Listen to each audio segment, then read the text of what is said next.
Uncovering the Blind Spot of Leadership, the U Theory, posted on November 7, 2014. By Dr. C. Otto Scharmer. In this article, Dr. Scharmer will discuss the personality characteristics and traits of a successful leader, and what sets them apart from the ordinary leader, the blind spots that can create failure, and the process of presencing that is critical to systemic changes that will lead to great success. We live in a time of massive institutional failure, collectively creating results that nobody wants. Climate change, AIDS, hunger, poverty, violence, terrorism. The foundations of our social, economic, ecological, and spiritual well-being are in peril. Why do our attempts to deal with the challenges of our time so often fail? The cause of our collective failure is that we are blind to the deeper dimension of leadership and transformational change. This blind spot exists not only in our collective leadership, but also in our everyday social interactions. We are blind to the source dimension from which effective leadership and social action come into being. We know a great deal about what leaders do and how they do it. But we know very little about the inner place, the source from which they operate. Successful leadership depends on the quality of attention and intention that the leader brings to any situation. Two leaders in the same circumstances, doing the same thing, can bring about completely different outcomes, depending on the inner place from which each operates. I learned this from the late Bill O'Brien, who'd served as CEO of Hanover Insurance. When I asked him to sum up his most important learning experience in leading profound change, he responded, "The success of an intervention depends on the interior condition of the intervener." The nature of this inner place in leaders is something of a mystery to us. Studies of athletes' minds and imaginations as they prepare for a competitive event have led to practices designed to enhance athletic performance from the inside out, so to speak. Deep states of attention and awareness are well known by top athletes in sports.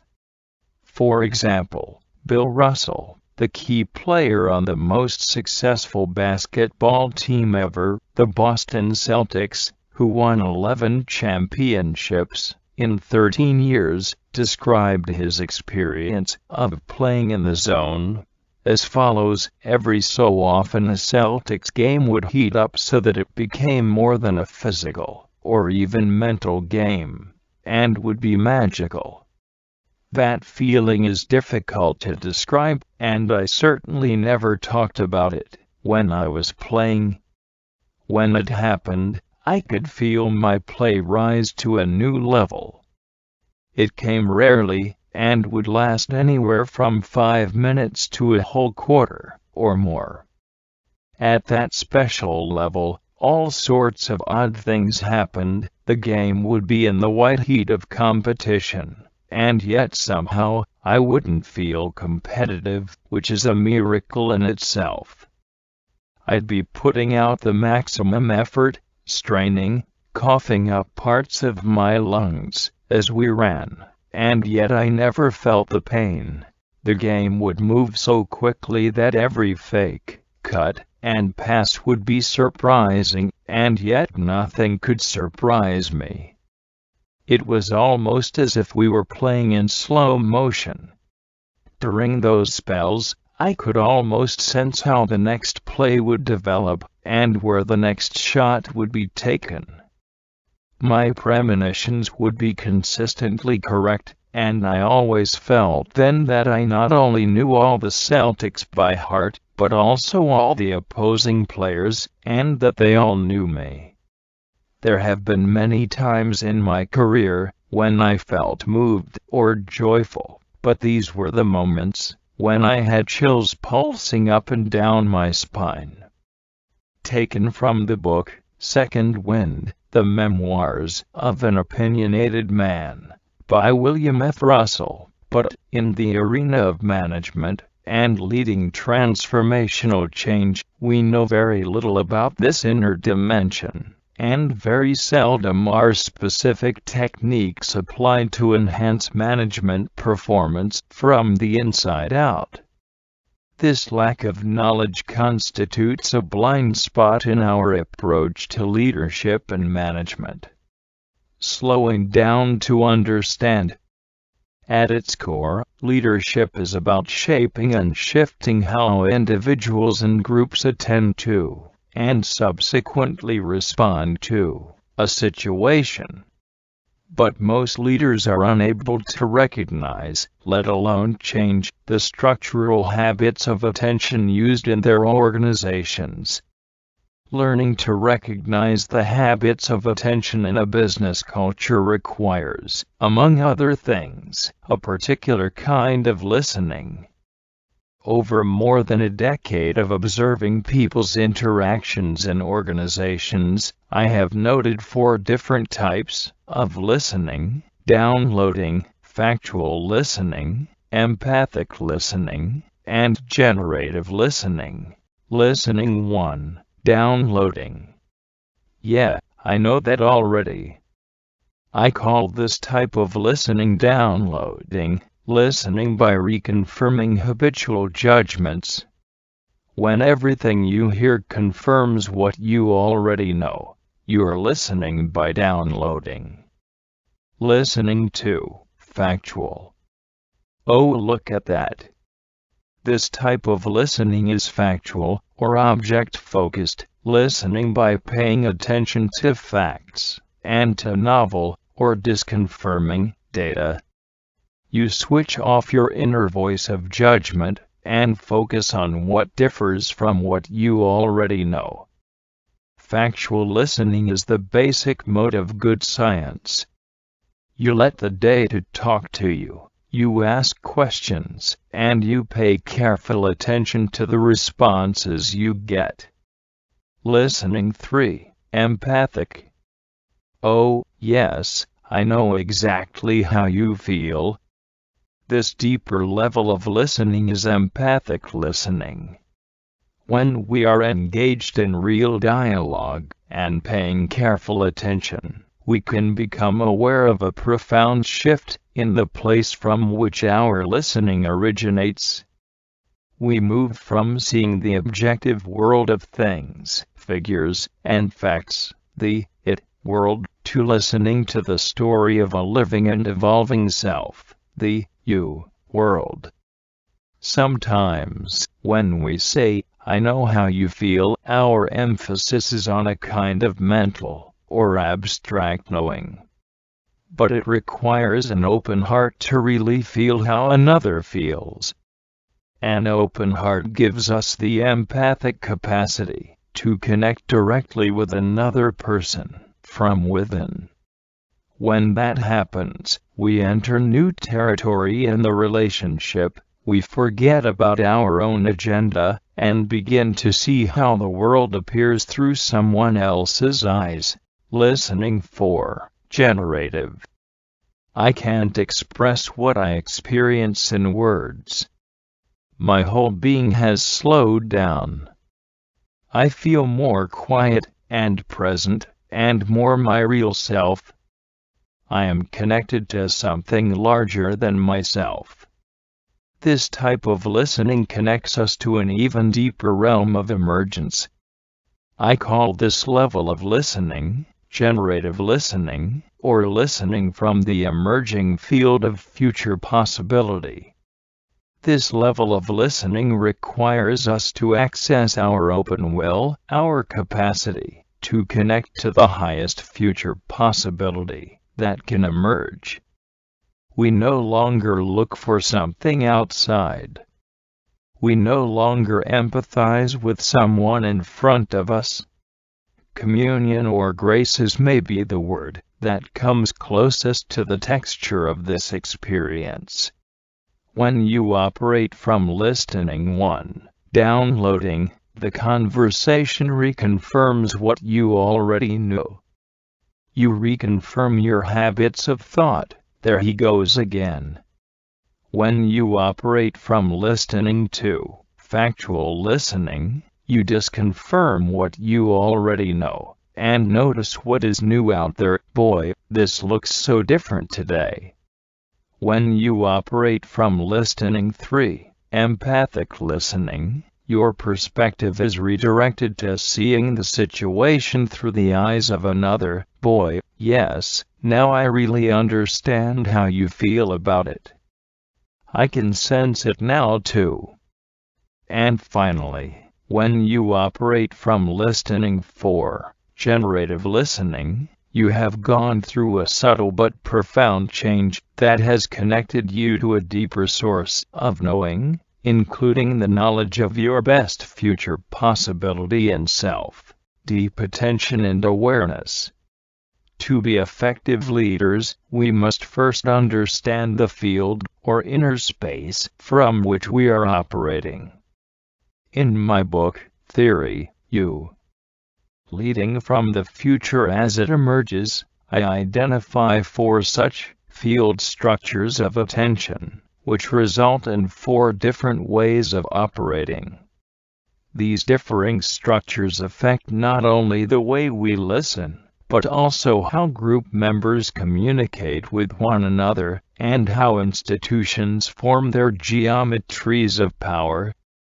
There are 4 fundamental meta-processes of the social field that people usually take for granted: thinking, individual, conversing, group, structuring, institutions, ecosystem coordination, global systems. Albert Einstein famously noted that problems cannot be resolved by the same level of consciousness that created them. If we address our 21st century challenges with reactive mindsets that mostly reflect the realities of the 19th and 20th centuries, we will increase frustration, cynicism, and anger. The way we pay attention to a situation, individually and collectively, determines the path the system takes and how it emerges. On all 4 levels, personal, group, institutional, and global, shifting from reactive responses and quick fixes on a symptoms level to generative responses that address the systemic root issues, is the single most important leadership challenge of our time. In this article, I discuss individual leadership. For a brief introduction to group and institutional leadership, as they relate to Theory, You, please download the executive summary of Theory, You from www.theoryu.com. You. 1 process, 3 movements, 2 move from a reactive attention to a generative field. 3 or 4 response, we must embark on a journey. Several years ago, during an interview project designed to promote profound innovation and change, I heard many practitioners and thought leaders describe the core elements of this journey. Brian Arthur, the founding head of the economics group at the Santa Fe Institute, explained to my colleague Joseph Jaworski and me that, for him, there are 2 fundamentally different sources of cognition. One is the application of existing frameworks, downloading, and the other is accessing one's inner knowing. All true innovation in science, business, and society is based on the latter, not on downloading. So we asked him, how do you do that? If I want to learn that as an organization, or as an individual, what do I have to do? In his response, he walked us through a sequence of 3 movements. The first movement he called observe, observe, observe. It means to stop downloading and start listening. It means to abandon our habitual ways of operating and immerse ourselves in the places of most potential for the situation we are dealing with. Arthur referred to the second movement as retreat and reflect, allow the inner knowing to emerge. This requires going to the inner place of stillness, where knowing comes to the surface. We listen to everything we learn while observing, and we attend to what wants to emerge.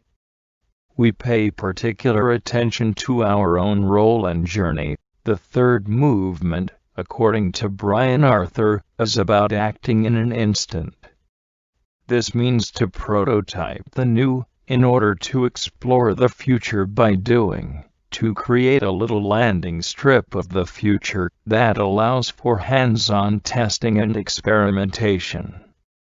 I call that whole process, observe, observe, access your sources of stillness and knowing, and act in an instant, the you process, because it can be depicted and understood as a U-shaped journey.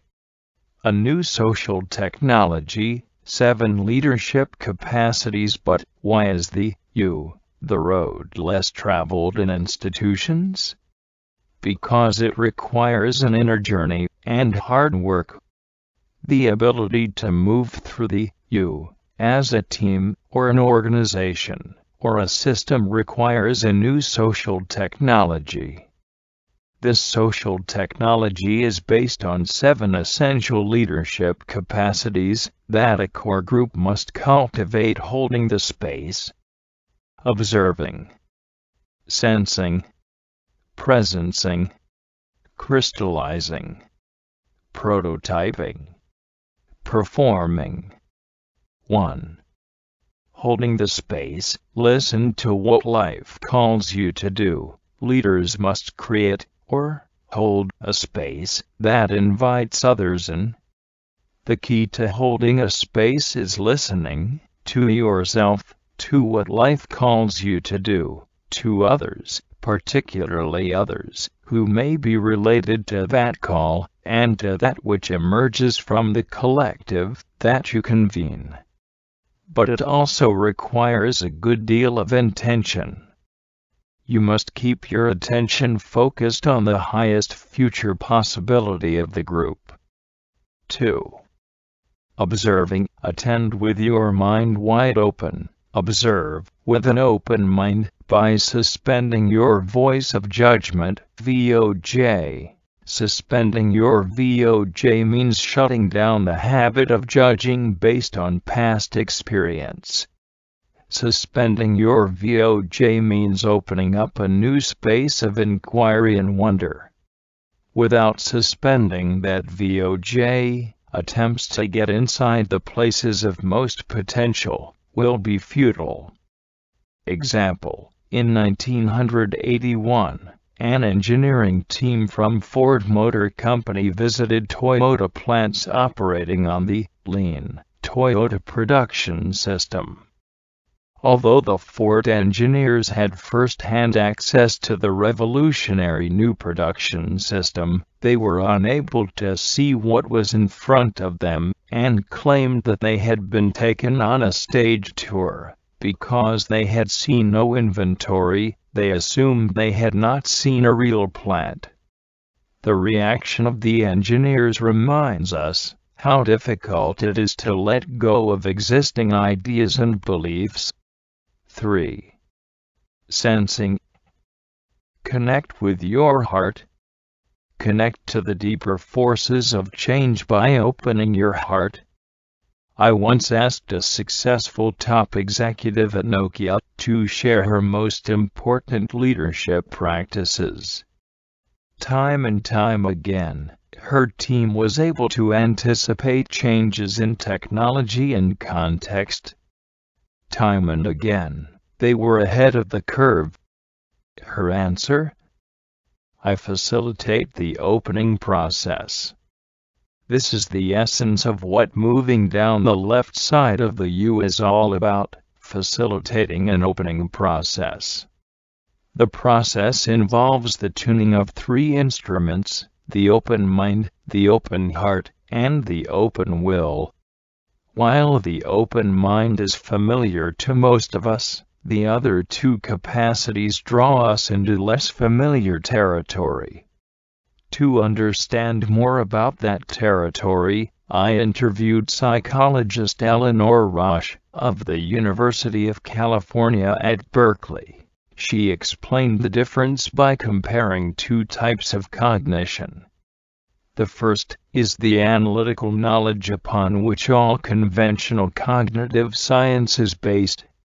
The other type of knowledge, the one that relates to the open heart and open will, is open, rather than determinate, and a sense of unconditional value, rather than conditional usefulness, as an inherent part of the act of knowing itself. Action resulting from that type of awareness, Rosch said, is claimed to be spontaneous, rather than the result of decision-making. It is compassionate, since it is based on wholes larger than the self, and it can be shockingly effective. 4. Presencing. Connect to the deepest source of yourself and will.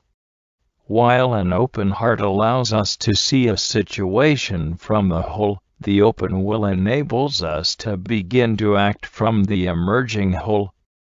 Danish sculptor and management consultant Erik Lemke described to me his experience of this process. After having worked with a particular sculpture for some time, there comes a certain moment when things are changing.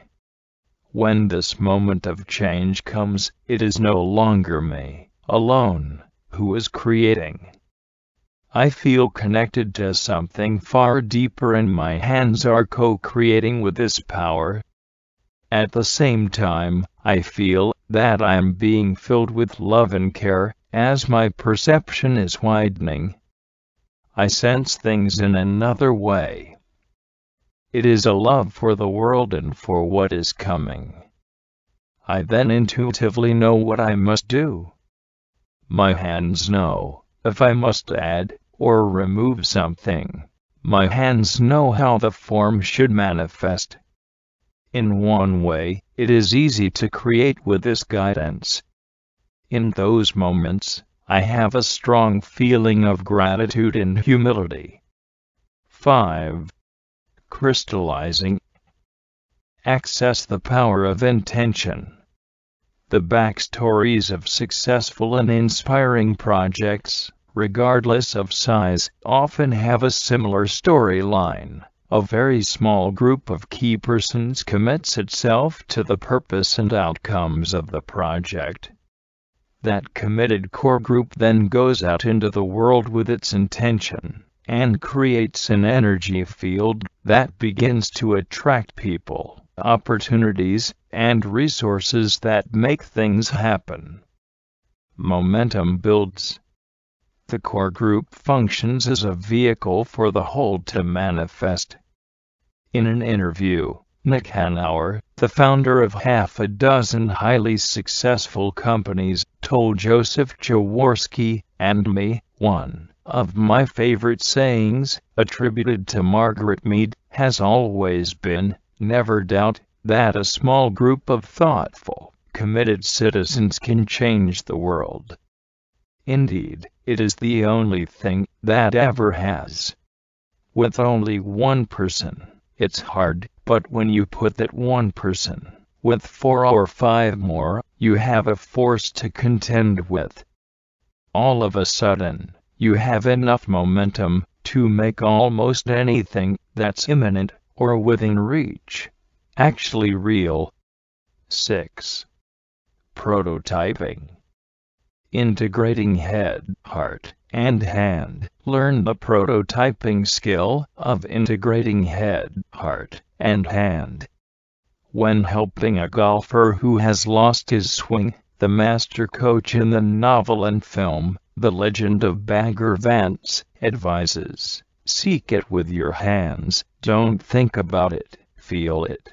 The wisdom in your hands is greater than the wisdom of your head will ever be. That piece of advice articulates a key principle about how to operate on the right side of the U. Moving down the left side of the U is about opening up and dealing with the resistance of thought, emotion, and will. Moving up the right side is about intentionally reintegrating the intelligence of the head, the heart, and the hand in the context of practical applications.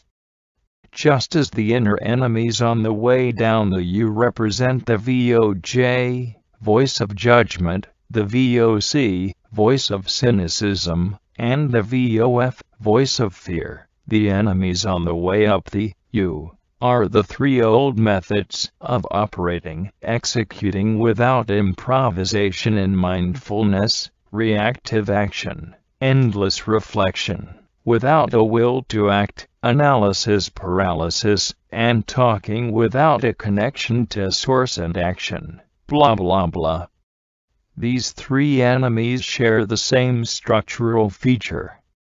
Instead of balancing the intelligence of the head, heart, and hand, one of the three dominates, the hand in mindless action, the head in endless reflection, the heart in endless networking.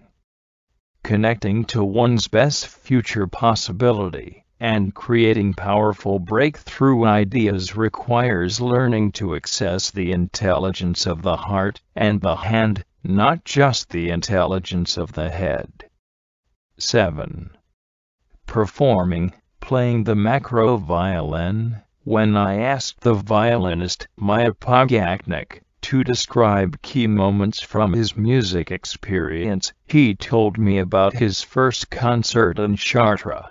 I felt that the cathedral almost kicked me out. "Get out with you," she said. For I was young, and I tried to perform as I always did, by just playing my violin. But then I realized that in Chartres you actually cannot play your small violin, but you have to play the macro violin. The small violin is the instrument that is in your hands. The macro violin is the whole cathedral that surrounds you. The Cathedral of Chartres is built entirely according to musical principles.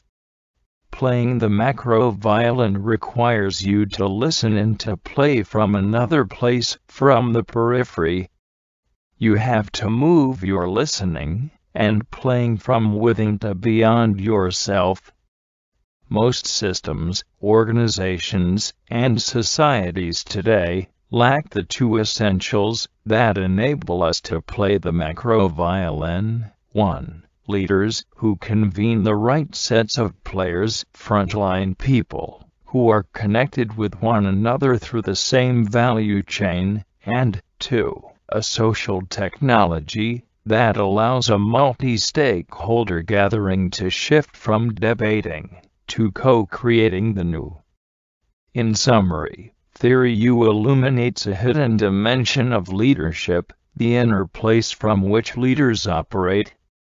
Profound change today not only requires a shift of the mind, it requires a shift of will, and a shift of the heart. I have come to refer to this deeper shift as presencing. A blend of the words, presence and sensing. Presencing signifies a heightened state of attention that allows individuals and groups to operate from a future space of possibility that they feel wants to emerge. Being able to facilitate that shift is the essence of leadership today. Otto Scharmer is a senior lecturer at MIT and the founding chair of ELIAS, Emerging Leaders Innovate Across Sectors, a program linking 20 leading global institutions from business, government, and civil society to prototype profound system innovations, for a more sustainable world. He introduced the theoretical framework and practice called presencing in theory, leading from the future as it emerges, 2007, and in Presence, an exploration of profound change in people, organizations, and society, 2005, co-authored with Peter Senge, Joseph Jaworski, and Betty Sue Flowers. Scharmer has consulted with global companies, international institutions, and cross-sector change initiatives in North America, Europe, Asia, and Africa. More information: www.presencing.com.